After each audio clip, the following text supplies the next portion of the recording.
పెట్టుకునే టైం మనం పెట్టుకుందాం, ఎట్లా చేయాలనో నిర్దేశిద్దాం.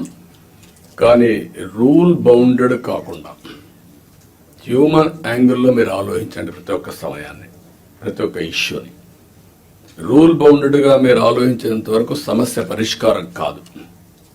కానీ హ్యూమన్ యాంగిల్లో ఆలోచించినప్పుడు అదే రూల్ కింద ఆ సమస్యను పరిష్కారం చేసే పరిస్థితి మీకు వస్తుంది. అలాంటి ఆలోచనకు శ్రీకారం చుట్టాలి.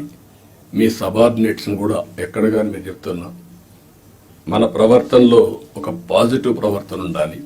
ప్లింతీ లాంగ్వేజ్ వాడడం, లేకుంటే మనకు అధికారం ఉందని ఒక పెత్తందారి వ్యవస్థ మరిగా బిహేవ్ చేయడం, అలాంటి ఎక్కడా లేకుండా ప్రతి ఒక్కరూ గుర్తుపెట్టుకోవాల్సింది.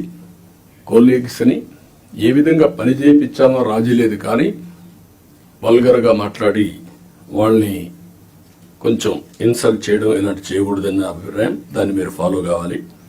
మీరు చేసే పని మాకు రిఫ్లెక్ట్ అవుతుంది. మళ్ళీ ఈ విషయం గుర్తుపెట్టుకోవాలి. మీరు ఒక వ్యక్తి అయితే మీకు అన్వయిస్తారు. వ్యవస్థలో ఒక భాగమైనప్పుడు హెడ్ ఆఫ్ ది ఆర్గనైజేషన్ ఎవరైతే ఉంటారో వాళ్ళకు కూడా వస్తుంది. ఈ విషయం మీరు గుర్తుపెట్టుకోవాల్సిన అవసరం ఉంది. రెండోది యాక్సెసిబిలిటీ.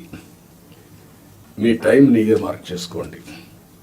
నేను కూడా ఎవ్రీ సాటర్డే కూర్చొని సీఎంఓ ఏ విధంగా పనిచేశాం, టైం ఎట్లా మేనేజ్ చేశాం, నేను ఎట్లా ఇంప్రూవ్ చేసుకోవాలి, అన్ని విషయాల్లో ఒక పక్క మీటింగ్స్, ఒక పక్క పబ్లిక్ రిలేషన్స్, ఒక పక్క మా పార్టీ వర్క్, అన్నిటికి కూడా మేము ఇయర్ మార్క్ చేసుకొని ముందుకు పోతున్నాం.